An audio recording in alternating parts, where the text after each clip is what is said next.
je vous montre, c'est mon cahier de notes. Donc, c'est un cahier dans lequel je note tout. C'est pour ça que ça s'appelle un cahier de notes. Et c'est un cahier dans lequel donc, je notais en fonction des événements de la vie des enfants. Donc, je notais des conseils, de petites phrases pour justement les encourager. Et ce cahier, donc, je le posais sur la table et chacun pouvait donc l'utiliser le moment venu. Alors, pourquoi je le sors aujourd'hui? Pas parce que j'ai des enfants qui passent le bac, non, pas du tout. Aujourd'hui, alhamdoulilah, ils sont tous francs. J'ai mon petit-fils qui est en train de passer son brevet. Je te fais de gros bisous, Imran. Je sais que tu l'auras. J'ai aucun doute, puisque c'est vrai que le brevet, maintenant, c'est en fonction des points. Donc, je sais qu'il l'a déjà. Mais là, ce qu'il vise maintenant, c'est la mention. En tout cas, ce qu'il vise lui ou ce que visent les parents, j'ai envie de dire. Alors, c'est vrai que nous, en tant que parents, on a plutôt tendance à mettre la pression à nos enfants. Donc, il faut qu'on arrête. Il faut qu'on leur fasse confiance. C'est eux qui vont passer l'examen, c'est pas nous. Et s'ils l'ont, c'est parce qu'ils auront donné tout ce qu'il faut. Et s'ils l'ont pas, c'est parce qu'ils auront donné tout ce qu'il faut, mais qu'ils n'auront pas le niveau, tout simplement. Donc, ce qu'il faut faire aujourd'hui, je suis en train de regarder un petit peu ce que j'écrivais à l'époque. Donc, ça remonte à 10 années en arrière. Wafa n'a pas passé le bac puisque c'était le Covid. Elle a eu en fonction de ses résultats, mais je vous rassure, elle s'est donnée à fond puisque pendant qu'elle était à la maison, elle devait faire des cours, elle devait envoyer et la difficulté, c'était qu'elle était seule. Donc, franchement, bravo. Quand j'y repense, franchement, chapeau. Alors, ce que je peux vous dire, c'est aujourd'hui, c'est vrai, là, tout le monde commence à stresser, tout le monde s'énerve.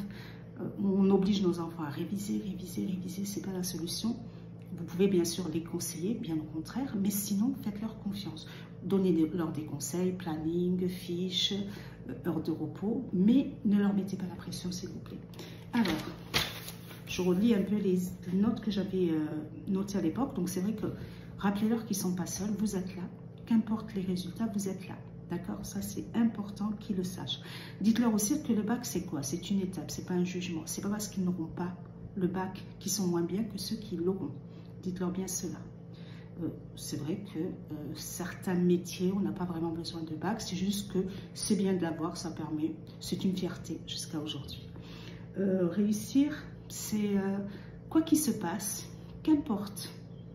On sera fiers d'eux, ils doivent être fiers d'eux puisqu'ils vont se donner à fond. Le 18 juin, il me semble que ça démarre, donc ce sera avec la philo, je trouve ça génial. Ça permet déjà à l'enfant de se mettre dans le bain sans trop réfléchir. Prenez le temps de lire le sujet, d'ailleurs pour toutes les épreuves que vous aurez. Ne vous pressez pas, vous avez un quota d'heures, il me semble, pour passer vos examens, donc profitez du quota jusqu'au bout. Vous avez encore le temps, justement, de vous reposer, de prendre des forces, de réviser. Donc, faites des fiches si vous ne l'avez pas fait.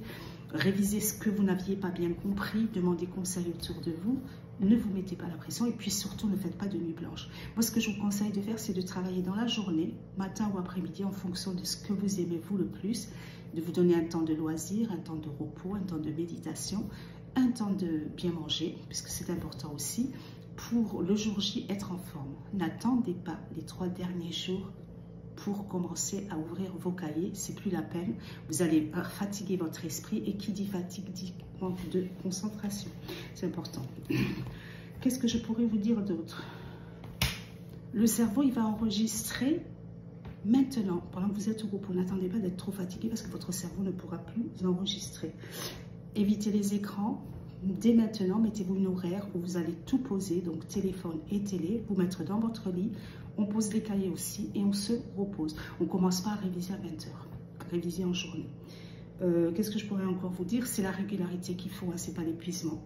Ce qui est intéressant aujourd'hui, ce qu'il n'y avait pas à l'époque de mes enfants, même si je leur faisais des petites énergies, c'est notre Boost Tea. Donc c'est à base de plantes, c'est du 100% naturel. Vous pouvez commencer à la prendre. Ça va vous donner de l'énergie, ça va vous booster, ça va vous permettre d'avoir une meilleure concentration et ça va vous permettre donc le jour J d'être en forme. Quoi qu'il se passe, vous êtes les meilleurs. Quoi qu'il se passe, vous aurez donné tout ce que vous pouvez donner. Donc, on est là, on vous accompagne. Si vous avez besoin de conseils en tant que parent ou en tant qu'étudiant, vous n'hésitez pas à m'envoyer un message et je vous répondrai. Je vous fais de gros bisous. On se dit au 18. Et n'hésitez pas, Boost Tea, il en reste sur le site norabeauty.fr.